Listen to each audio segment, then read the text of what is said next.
Okay, boys and girls, so in science, we have been talking about their ecosystems, and we've talked about how the ecosystem is living and non-living things, and so as humans, we are part of the living things in that ecosystem.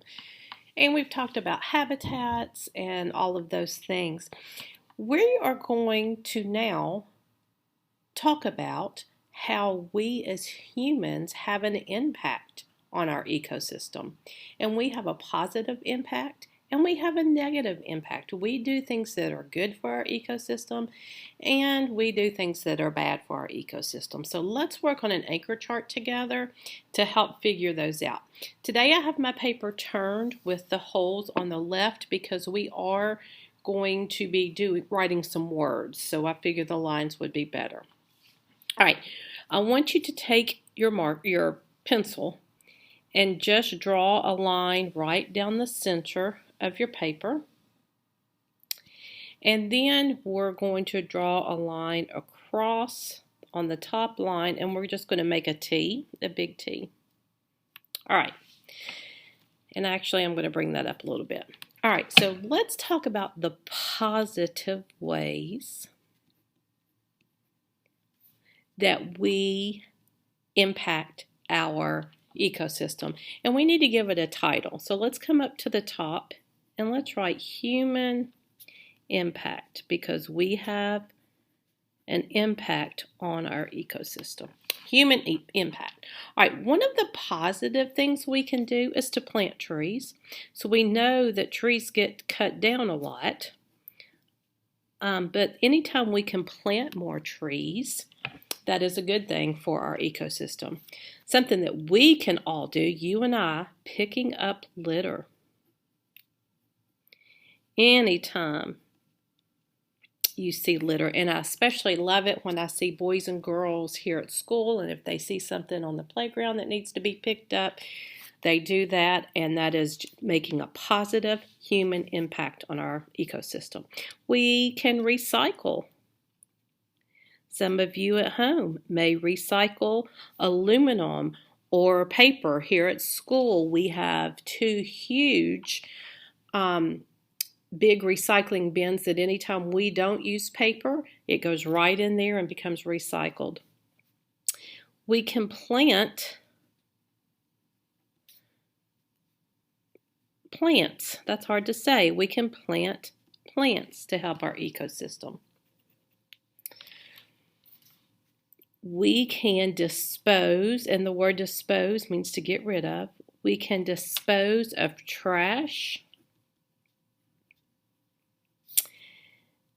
and waste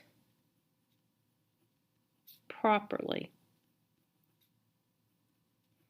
I know you've all been driving down the side of the road and you might see a bag of trash laying on the side of the road where someone has either just thrown it out or it's fallen off the back of a pickup truck or what have you, but we can make sure we have plenty of sites here in Henry County to properly dispose of our trash and our waste.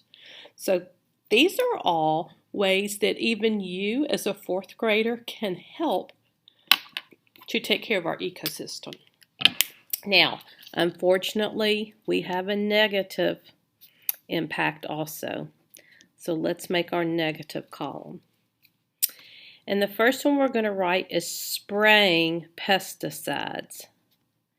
Pesticides are those harmful chemicals that we spray on weeds. Sometimes we spray it to kill grass. Sometimes we spray it to kill bugs. But there are some pesticides that are very harmful. It goes down into the grass, and once it gets down into the grass, it gets into the water supply.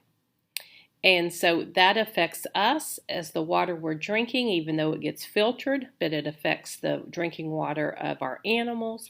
So spraying those pesticides, if they're not safe, is harmful. I'm going to use a big word here. It's called deforestation. And right in the middle of that word, we have forest.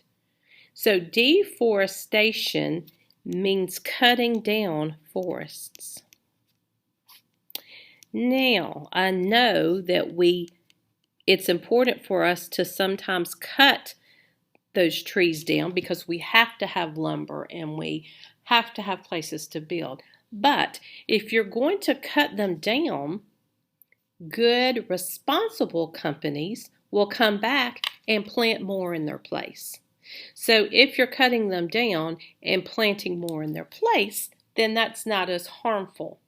But companies that just go through and cut down huge acreage of trees, we need those trees for oxygen.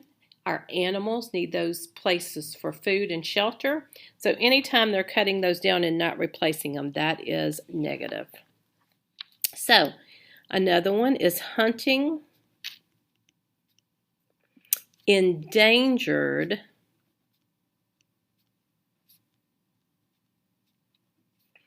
species. Now, I know some of you probably hunt with Dad and you go hunting for deer and things like that. That's okay because there's a large population of those. But there are people that go out and hunt elephants, rhinos, leopards. These are just a couple of examples. These three are endangered, and you already know that endangered means they're becoming very close to being extinct. And if these are all killed off, then there will be no more of them. So once they're endangered, you're not supposed to hunt them. But there are people that break the law and go ahead and do that. Another one also is the clearing of land for highways